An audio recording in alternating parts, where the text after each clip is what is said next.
I was 5 centimeters dilated, so they went ahead and kept me. Birth was more of an emergency, but it was still elective. I had my first child in a hospital.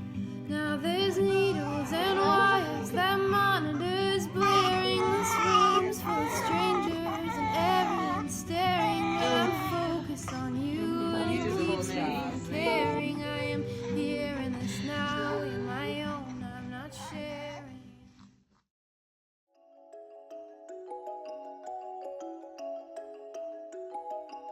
I just want to let you know that we're going to talk about birth. I'm going to be sharing hospital birth experiences.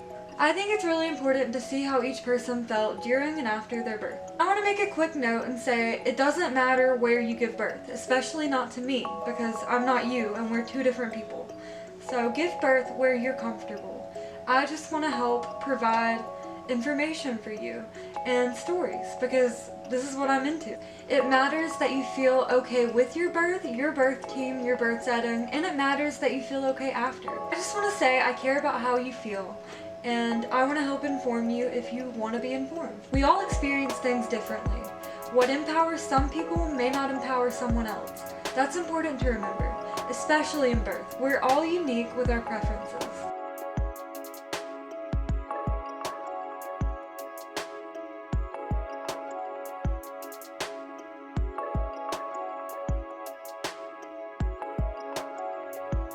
I had been in pain all day that day, and I knew that I was having contractions. Most of my contractions were in my back. I thought that my contractions were just like, you know, nothing, because I know women have a lot of contractions before they give birth. They have false labor all the time. I was really trying not to like be like, oh my God, I'm in labor, if I wasn't actually in labor. They were like, yeah, we don't think you're in labor when I called in, and I was like, okay, well, I'm in a significant amount of pain. So I went in and I was 5 centimeters dilated, so they went ahead and kept me.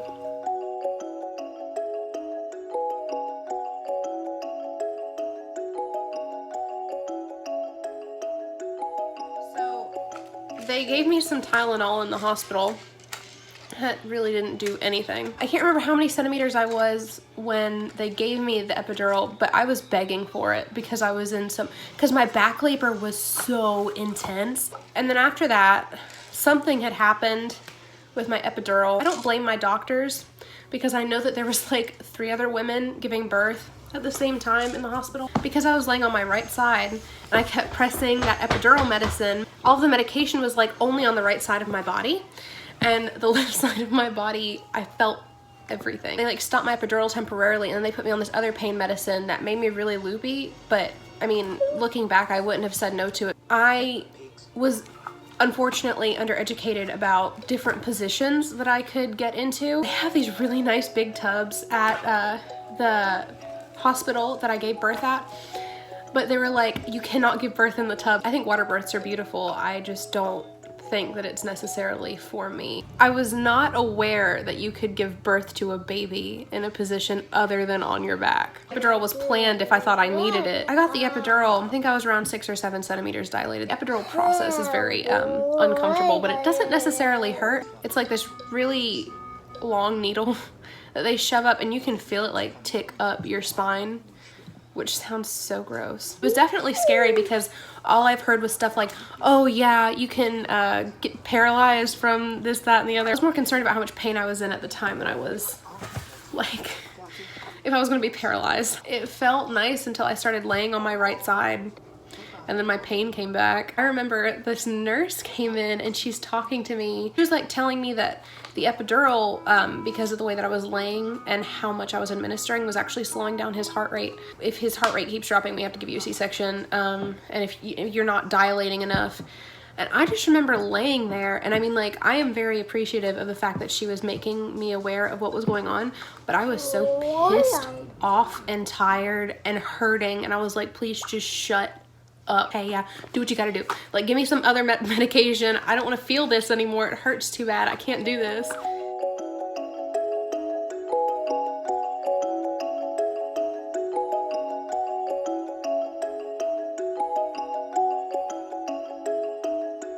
I've never given like just natural birth without an epidural, so I don't know how much it actually helped while pushing. I felt it when I tore when he came out.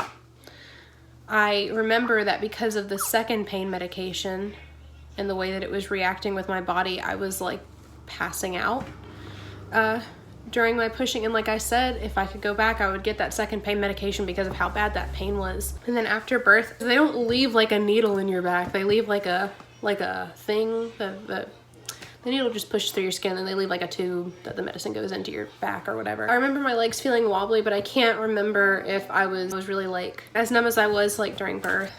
Other than that, as far as comforts go, I wasn't allowed to eat in the hospital either. If I can hold off with this next baby, I will probably hold off for as long as I can, just because once you go to the hospital, you can't eat anything. At least at my hospital. I don't know if that's the norm everywhere.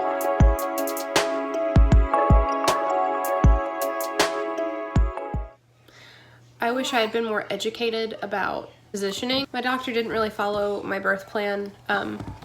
More specifically, after Max was born, I bathed him immediately. I wanted them to wait a minute before they cut his cord, and they cut it immediately.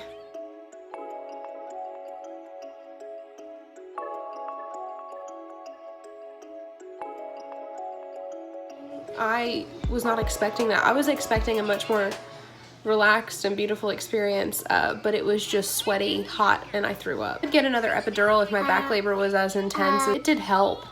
I feel like it would have helped a lot more had they caught me laying on my side sooner, or had I just known in general. Like I said, I wish I would have done more research before. I know that the epidural is not for everyone. Personally, I do not manage pain very well, so I needed it.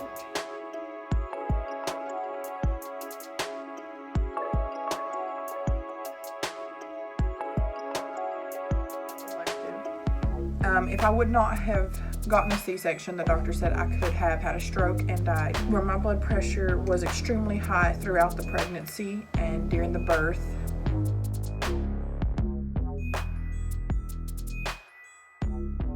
And I was not able to eat. I went in on that Monday and I could not eat until Wednesday morning. He said that in case I had to have a C-section, that I could not have anything to eat. I ended up having to be put to sleep for my C-section, because they tried to put the spinal in 5 times and it never worked. I'm not sure why they couldn't get it in there, but they couldn't. And they also did not tell my husband that I was put to sleep until after they had done put me to sleep and they had done started and everything. So he did not have any idea. I ended up having to be strapped down, like my legs and my arms, during the C-section. They had strapped my legs down first, and then when they started putting the oxygen on, they started strapping my arms down.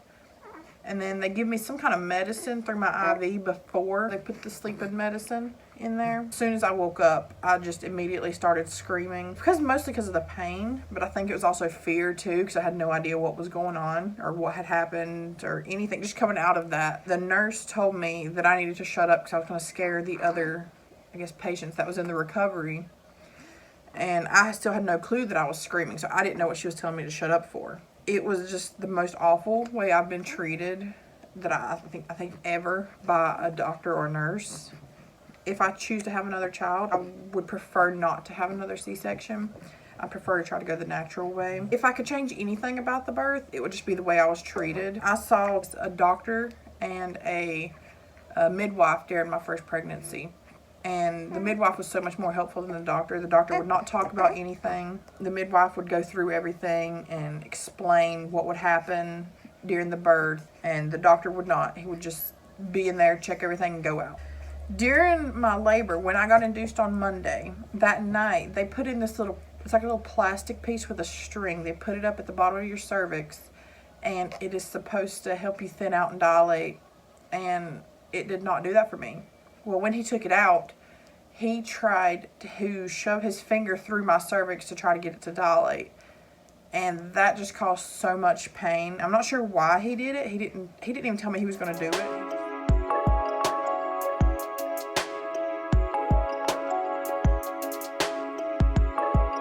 I was supported through my pregnancy and after the birth and everything by my family.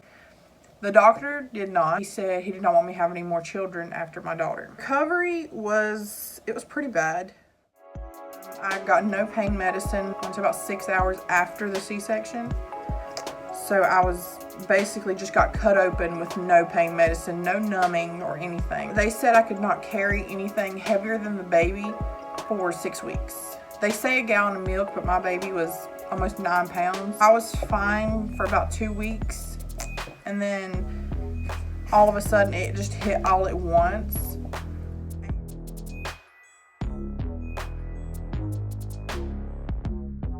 It got so bad to the point where I was considering placing my daughter up for adoption because I didn't think I could do it. I didn't think I was a good parent for her, and I just didn't think I wanted her at the time. But thinking back at it, that wasn't me personally speaking. That was just in my head, and I guess just all the feelings of being a new mother.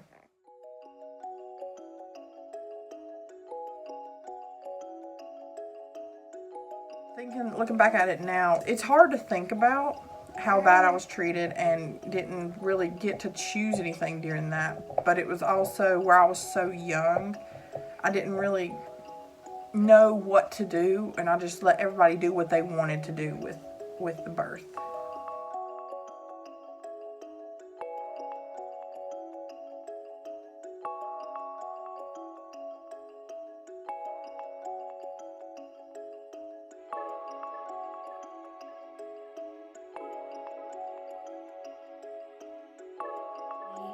Had my first child in a hospital. I felt like that experience was good. It was not great, and it really wasn't what I wanted out of my first child, the experience in childbirth. There were 3 OBs and 1 midwife, and I connected with the midwife a lot more. She spent a lot more time with me. I did take a childbirth class. Did have a lot of questions and concerns. I was really afraid of birth just because it was the unknown. I needed to just proclaim that I was going to have a natural childbirth and it would go down like that. I was required to be induced, which then I just thought that was how it had to be. Since I was overdue, the practice pushes induction. I think I went in on my 9th day over for my induction.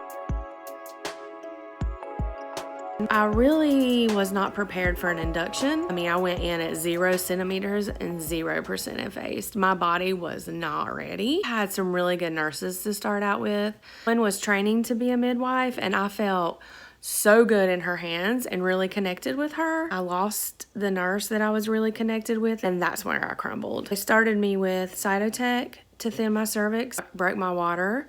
From the point I had checked in till the time that they broke my water was about 18 hours. The contractions started to roll in then, and I was so exhausted at that point.